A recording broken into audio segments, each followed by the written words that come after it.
po ng topic po natin ngayon is, ang Diyos ay laging tapat sa bawat umaga at nagbibigay ng bagong simula.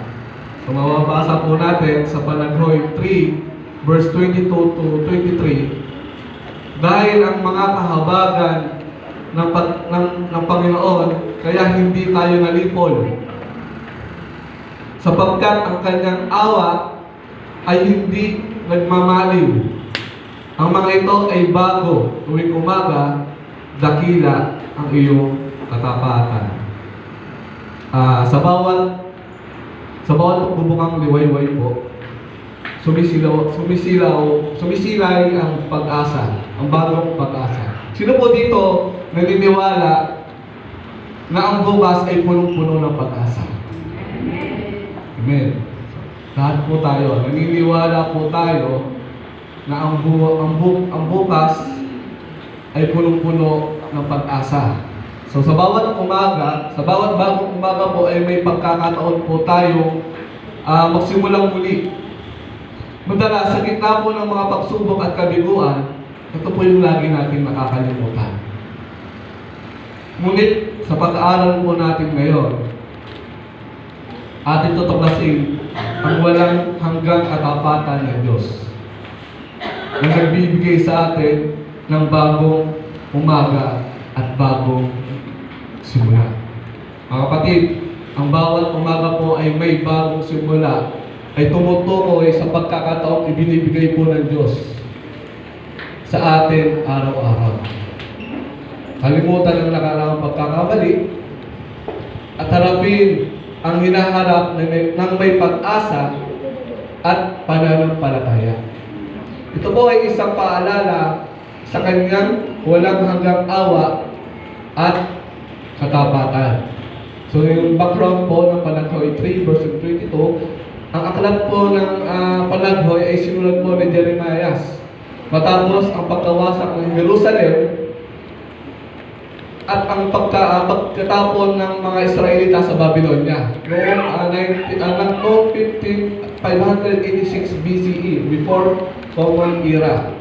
Ang lungsod ay nasunog noong time na yon, ang templo ay winasak, at ang mga tao ay nabihag.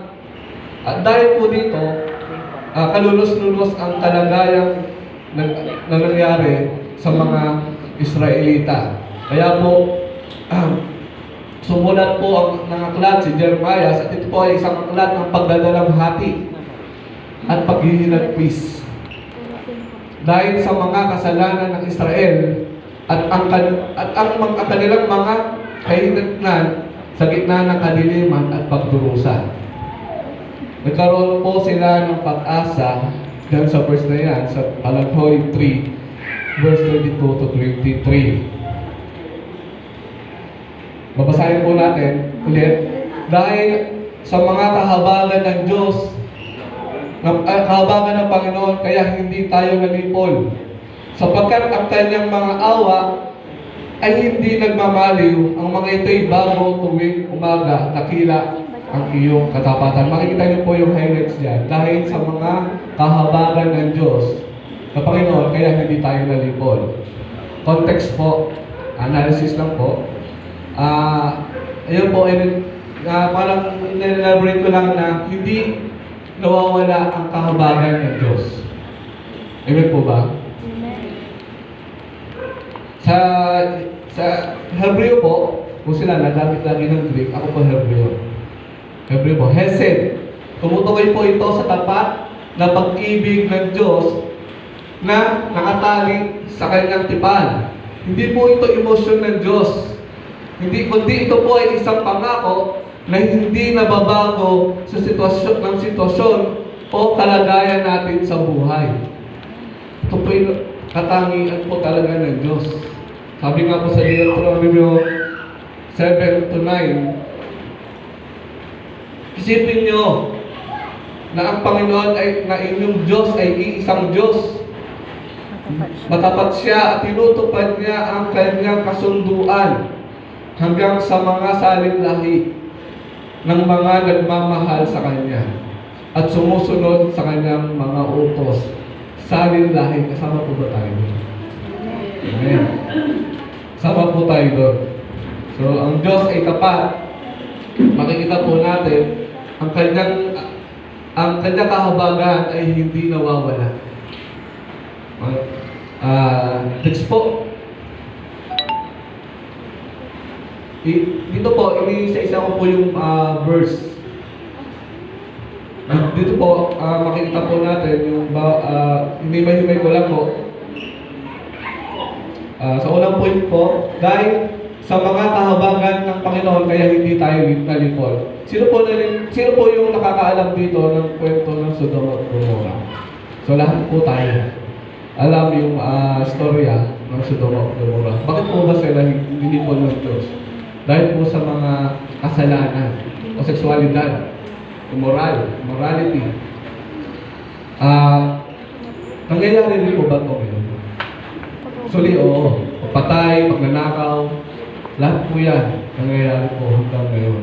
Pero bakit hindi tayo tinulad ng Panginoon sa Sodoma at Gomorrah?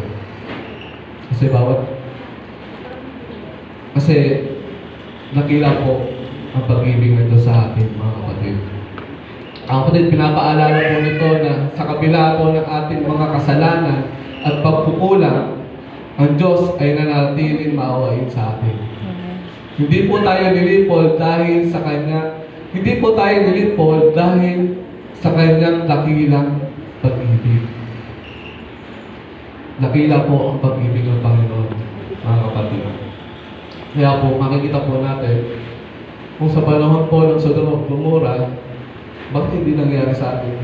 Mapalad po tayo, mga kapatid, kasi nga, hindi tayo dinulad sa gano'n. Na hanggang ngayon, yung sitwasyon nila, nangyayari pa rin hanggang ngayon sa atin. Pangalawa po, paghihimay sapagkat ang kanyang mga awa ay hindi nagmamaliw. Ang awa ng Diyos ay hindi nauubos. Ito ay walang hanggan at patuloy na dumadaloy sa atin.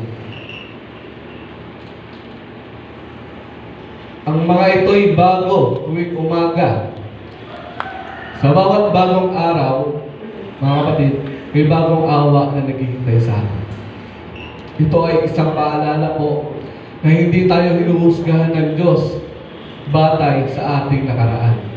Kundi binibigyan tayo ng pagkakataong magsimula muli. Ang Panginoon hindi tayo tumitingin sa nakaraan natin. Ang Panginoon po ay tumitingin sa kung anong pagbabago ang gagawin natin sa araw-araw, sa darating na bukas. O susunod ba talaga tayo sa Kanya or mamumuhay tayo sa mundo? Mamumuhay tayo na naaayon sa sanlibutan. So, kalimutan ang nakaraan, mga kapatid. At ito'y magkaroon tayo ng panibagong hakbang para sa darating na bukas. At ito'y pagkakataon na binibigay ng Diyos sa atin. And next po, dakila ang inyong katapatan. Ang katapatan ng Diyos ay pundasyon ng ating pag-asa. Siya ay tapat sa kanyang mga pangako at hindi nga tayo pababayaan. Mga kapatid, sa bawat problema na meron tayo, nararamdaman natin na ang Diyos ay tapat. Diba? Nararamdaman natin na kumikilos ang Diyos sa buhay natin. Lakayin doon na doon tayo. Ito po yung online puntos. Yung una po, ano po yan? Inimigay ko lang po yung verse. Yung po, ito po yung una natin puntos. Ang awa ng Diyos ay walang hanggan. Sa kabila po ng ating mga pagkakamali, ang Diyos po ay patuloy na nagmamahal at nagpapatawad sa atin. Ang kanyang awa ay hindi nakabatay sa ating pagiging karapat-dapat, kundi sa kanyang likas na kabutihan. Ito po ang dahilan kung bakit hindi tayo nalipol sa kabila ng ating pagkukulang. Mga kapatid, tayo ay nagkukulang sa Panginoon.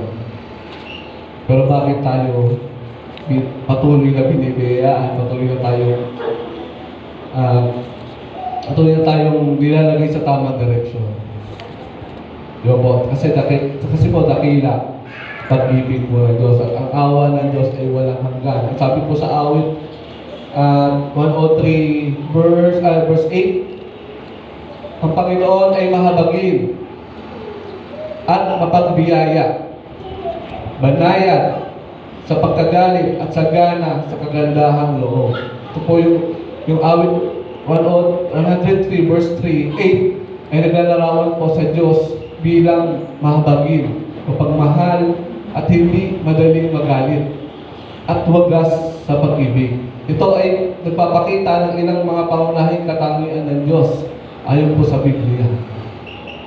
So, ang walang hanggang awa po ng Panginoon ay katangian po niya. Ang awa ng Diyos ay hindi lisensya, mga kapatid, upang magpatuloy tayo sa kasalanan. Kundi, isa po itong banal na kapangyarihan na nagbibigay kakayahan sa atin upang lumakad sa panibagong buhay. Hinahamon po tayo nitong talikuran ang ating lumang pagkatao at yakapin ang pagbabago. Kapatid, hindi habang buhay nakatali tayo sa nakaraan. Hindi habang buhay nakatali tayo sa ating mga kasalanan. Ang bukas po ay opportunity para sa pagbabago. Amen. Opportunity po upang itama ang ating direksyon patungo sa Panginoon. Second point po,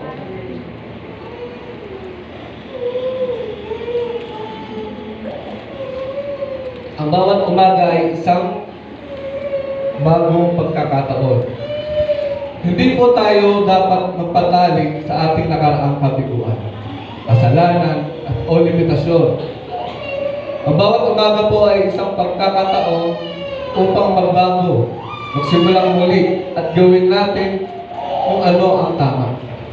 Ito ay isang paanyaya na iwanan ang nakaraan at yakapin ang inaharap ng may pananampalataya. Mga kapatid, hindi natin kaya na tayo lang. Kailangan kasama lagi natin ng Diyos. Halimutan natin ang nakaraan. Kung may sakit man tayo naramdaman ng nakaraan, kung may kasalanan man tayo ng nakaraan, iwanan na po natin yun. At harapin yung bagong bukas ng may pananampalataya. Sabi nga po sa 2 Corinto 6 verse 2, sapagkat sinasabi niya, sa panahong karapat-dapat kita'y pinakinggan, at sa araw ng kaligtasan, kita'y tinutulungan. Narito ngayon ang panahong karapat-dapat, narito ngayon ang araw ng kaligtasan. Ang 2 Corinto po ay isang sulat po ni Apostol Pablo sa mga Kristiyano sa Corinto. Sulat po ito upang atugunan ang mga problema at pagtatalo-talo sa loob ng simbahan. May mga nagdududa sa kanyang pagka-apostol noong time ngayon at nagtuturo ng ibang mga aral. Hindi kaya po dito ni Apostol Pablo na ang mga taga-Corinto na huwag sayangin ang pagkakataon na ibinigay sa kanila ng Diyos. Dapat nilang tanggapin ang alok ng Diyos ng kaligtasan at makipagsundo sa Kanya. Mga kapatid, ang bawat umaga po ay nagdadala ng sariwang pagkakataon upang isuko natin ang kalooban natin sa kalooban ng Diyos. Hindi lamang ito pagsubok na magsikap ng gusto, kundi pagtitiwala ng mas malalim sa Kanyang plano, kahit na mahirap at hindi natin maunawaan. Minsan, ang nakikita po natin, hindi natin maunawaan yung pinapagawa ng Lord sa atin, di ba? Minsan nakikita na natin may sacrifices, ayoko na. Ang masasabi ako, ayoko na. Pero ito po yung proseso ng Panginoon para mag-mold tayo. Ito yung proseso ng Panginoon, ito yung pagkakataon na binigay sa atin ng Panginoon para mag-mold tayo. para mas lalo pa tayong lumapit sa Kanya, para mas matatag pa yung ating pananampalataya. Diba po?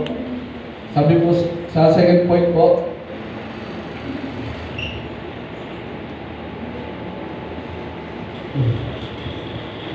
ang katapatan ng Diyos ay hindi nagbabago. Sa gitna po ng mga pagsubok, pagdududa at kawalan ng katiyakan, maaari tayo magduda sa katapatan ng Diyos. Ngunit, ipinapaalala po sa atin ng Panahon 3 verse 23 na ang kanyang katapatan ay dakila at hindi nagbabago. Maaari tayong magtiwala sa Kanya sa lahat ng oras dahil siya ay tapat sa Kanyang pangako. Madalas po nangyayari sa atin, lagi tayo nagdududa sa kapangyarihan ng Diyos. Kapag tayo nag-worry sa mga sitwasyon natin sa buhay, minsan, mas nakikita na natin yung sitwasyon natin, ibig na lumapit tayo sa Panginoon. Tingnan mo lang ako. Salamat sa nagbigay.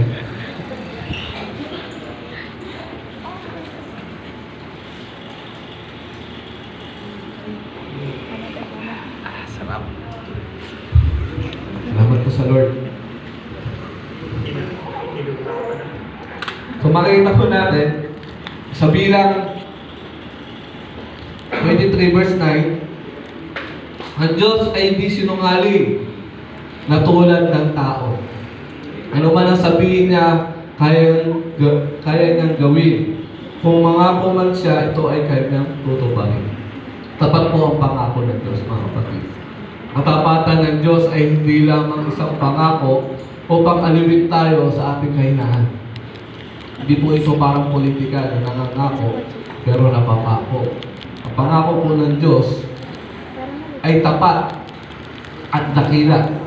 Ito po hindi po ito pang-aaliw,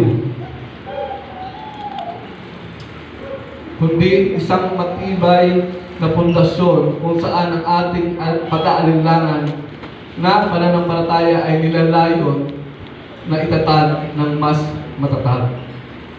Mga kapatid, ang katapatan ng Diyos ay pundasyon na kung saan ang ating nag-aalinlangang pananampalataya ay mas lalong tatatag. Lagi natin itong panghawakan, mga kapatid. Katapatan ng Diyos sa ating buhay. Hinahamon po tayo nitong manatili sa Kanya. Kahit pa sa lahat ng bagay, ang lahat ng bagay ay bumagsak. Kahit ikaw na lang mag-isa. Diba? What if ikaw na lang yung nandito?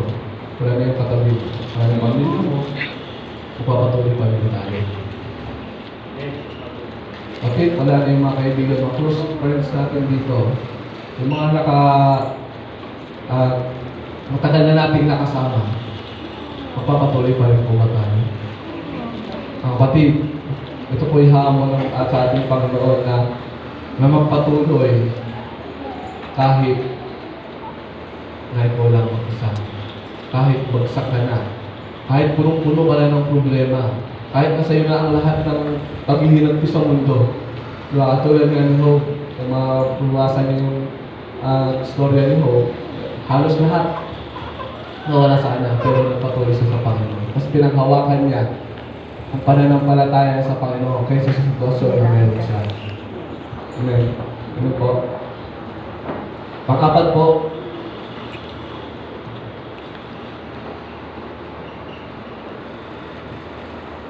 may pag-asa sa bawat bagong simula. Sa pamamagitan po ng bawat umaga, ay may bagong simula na ibinibigay ng Diyos. May pag-asa po tayo makamit ang ating pangarap, pagalingin ang ating mga sugat, at maging mas malapit pa sa Diyos. Ang pag-asa pong ito ay hindi batay sa ating kakayahan, kundi sa Kanyang kapangyarihan. Katulad nga po ng sinabi ko, hindi natin kaya ng mag-isa. Kailangan natin ng Diyos. Lagi po natin ilagay ang kalooban natin sa kalooban ng Diyos. Mga kapatid. Sabi mo sa Roma 15 verse 3, punuin nawa kayo ng Diyos ng pag-asa ng buong kagalakan at kapayapaan sa pananampalataya, upang kayo'y managana sa pag-asa sa pamamagitan ng kapangyarihan ng Espiritu Santo. Ang kapatid, ang pag-asa ng Kristiyano ay hindi isang walang saysay na pagnanais, kundi isang tiwala na inaasahan na humihingi ng pagkilos at pagtitiyaga. Hinahamon po tayo nitong kumilos ng may pananampalataya, kahit na ang ating kalagayan ay sumisigaw ng kawalan ng pag-asa. Ayaw, minsan na sumusuko na tayo kapag nakita natin na parang wala ng pag-asa. Ayaw ko na. Wala lang lagi. Wala. Hindi naman ako sasagutin niya eh. Ayaw ko na kasi wala na akong pag-asa. Wala nang pagkakataon. Pero pinapakita po na dito ng Panginoon na ang bukas ay bagong simula at bagong pag-asa. Kapatid. Sa point number 5 po, ang ating tugon ay pananampalataya at pagsunod. Ang pagtanggap sa bawat umaga ay may bagong simula ay nangangailangan po ng pananampalataya at sa Diyos at pagsunod. Mga kapatid, aanuhin po natin ang pananampalataya kung hindi naman tayo nasunod sa Diyos. May pananampalataya na tayo pero hindi naman tayo nasunod sa Panginoon. Mga kapatid, ang pananampalataya at pagsunod ay lagi po magkasama. Hindi po yan dapat maghiwalay. May mga times sa sumusunod tayo, pero wala naman tayong pananampalataya sa Diyos. Diba po? Lagi kung malakas po yung faith natin, dapat po nakahanda po tayo sumunod sa Panginoon. Kailangan natin ng maniwala na kaya niyang tayong tulungan at sundin ang kanyang mga utos kahit na ito ay mahirap at salungat sa sarili nating kagustuhan. Minsan binibigyan tayo ng sitwasyon ng Panginoon na parang disappoint tayo. Lord, bakit ito? Hindi naman ito yung hinihingin ko. Hindi naman ito yung gusto. Magbabase ba ang Lord sa sitwasyon na meron tayo? Hindi po. Ang Diyos po ay tapat. Ang Diyos ay hindi nakabase sa kagustuhan natin. Ang Diyos ay nakabase sa sarili niyang kalooban. Sabi po sa Hebreo 11 verse 1, ang pananampalataya ay katiyakan na mangyayari sa ating mga inaasahan at paninindigan tungkol sa mga bagay na hindi natin nakikita. Ang pagsunod ay ang susi na nagbubukas ng pinto sa mga pagpapala ng Diyos. Ngunit, madalas, ito ay isang pinto na ayaw nating lapitan dahil takot tayo sa sakripisyo. Ang daming pintong binibigay ang Lord sa atin. Yung pinto po yun. Yung pinto na yun ay pagkakataon, opportunity po. Pero tayo, ayaw natin pasukan yung pinto na yun. Kasi bakit? Ayaw natin magsakripisyo. Ayaw natin magsuffer. Ayaw natin pasalin yung krus. Diba po? Pero ang Diyos, ang Panginoong Hesus, pinasal niya yung krus para sa atin. Pero yung pagkakataon na yun na nakikita natin yung sitwasyon, yung sakripisyo, na nakikita natin na mahihirapan tayo, bakit hindi natin pasukin? Diba? Bakit natatakot tayong pasukin yung opportunity na yun na binibigay ng Lord? Bakit doon tayo mamul? Doon tayo mas tatatag yung pananampalataya natin. Nakikita natin mahirap, pero doon tayo sinisip ng Diyos. Diba po? Sabi po ayon po ayon po kay Charles Spurgeon. Si Charles Spurgeon po ay isang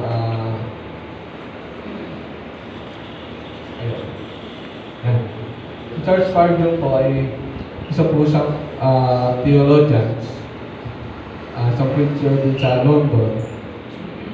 Sabi na po, do not despair, for every morning brings new mercy and new opportunity from God. Tagal po, huwag kang mawalan ng pag-asa sapagkat ang bawat umaga ay nagdadala ng bagong awa at bagong pagkakataon mula sa Diyos. Kapitan ng Charles Pardo. Opo, ang bawat umaga po ay laging pinto para sa pagkakataon. Bagong pagsimula at bagong pagkakataon. Ito siya upang kalimutan ang nakaraan at magsimulang muli. Kalimutan ang nakaraang kasalanan at magtungo sa pagbabago. Ang application po natin dito, paano natin sasabuhay ang mga aral ng Diyos ay tapat sa bawat umaga at nagbibigay ng bagong simula sa ating pang-araw-araw na buhay. Unang application po, magpasalamat sa Diyos sa bawat bagong umaga at sa Kanyang patuloy na awa. Lagi po tayo magpasalamat sa Diyos na kinakahabagay na tayo araw-araw. Huwag po natin kalimutan laging magpasalamat sa bawat sitwasyon na meron tayo. Pangalawa po, huwag magpatali sa mga nakaraang kabiguan. Sa halip, gamitin ang bawat bagong araw bilang pagkakataon para sa pagbabago. Yun nga po yung sinabi namin. Gamitin natin yung yung bukas upang kalimutan ang nakaraan. At gamitin ang bagong araw bilang pagkakataon para magbago. Pinto po yan. Pagising natin sa umaga, pinto po yan. Pasukin mo agad yung pagkakataon kayo. Kasi opportunity ng Panginoon na ibinibigay sa atin.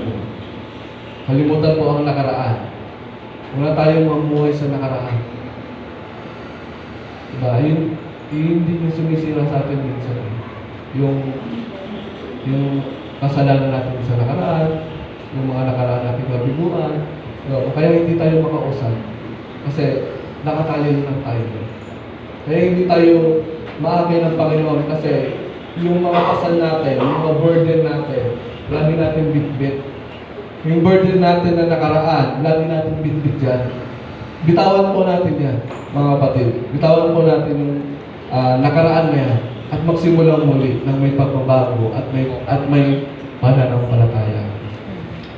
Sabi po sa 3, application po, manampalataya sa katapatan ng Diyos, lalo na kapag mahirap ang sitwasyon.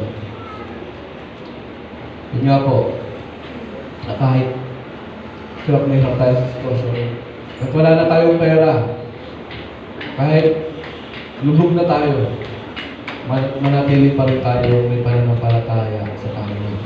Number 4, harapin ang hinaharap ng may aktibong pag-asa na kumilos ng ayon sa pananampalataya. Kumikilos po tayo ng kumilos po tayo ng naayon sa ating pananampalataya. Hindi po natin kaya. Lagi po natin kasama, hindi po natin kaya na tayo lang. Lagi po natin isama ang Lord sa bawat sitwasyon na meron tayo. Sa bawat desisyon na meron tayo. Lagi po dapat kasama ang Lord. Sundin ang mga utos ng Diyos kahit na ito'y nangangailangan ng sakripisyo. Mahirap sumunod. Di ba po? Pero pag nakikita po natin yung pagsunod na yun, ay yung magbubuod sa atin, kailangan po natin sumunod. Maglingkod sa ating kapwa na nagdadala ng pag-asa at awa ng Diyos sa kanila. Ang conclusion po, tapos na po tayo. Ay, pala na play yung 4, 5. Conclusion,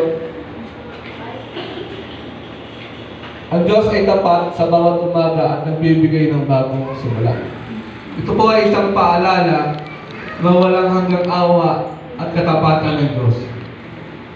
Sa bawat pagbubukang liwayway, may pagkakataon po tayo magsimulang muli at harapin ang hinaharap na may pag-asa at may pananampalataya.